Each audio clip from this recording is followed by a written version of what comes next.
On revient à présent sur la tempête Ciarán. Des rafales jusqu'à 132 km/h ont été enregistrées sur l'île-Dieu. La nuit dernière a été agitée. Les pompiers sont intervenus 402 fois pour des chutes d'arbres et des dégagements de voies publiques notamment.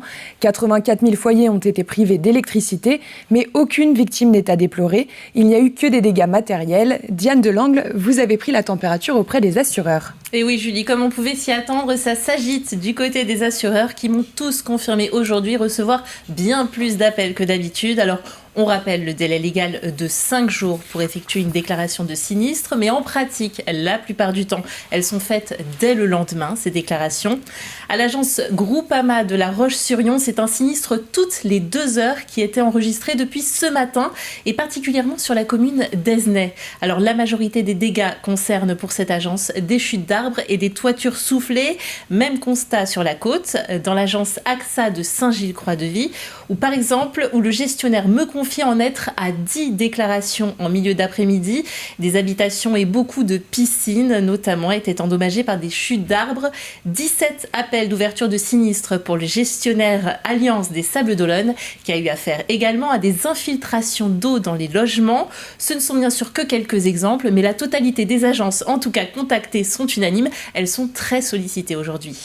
Alors Diane, comment faire pour réussir sa déclaration de sinistre ? Alors c'est simple, un mot d'ordre, prendre des photos, beaucoup de photos du sinistre et sous toutes ses coutures. Il faut impérativement prendre ces photos avant de déblayer ou de mettre les dégâts à l'abri. Et alors donc, une fois que ces photos sont faites, on passe à la sécurisation des dommages, qui peut être fait au moyen de bâches ou alors en déplaçant les biens. L'essentiel, bien entendu, est d'éviter une aggravation de la situation.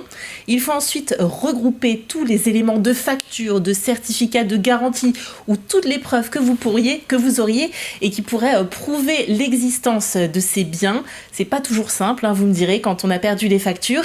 Un conseil m'a été donné.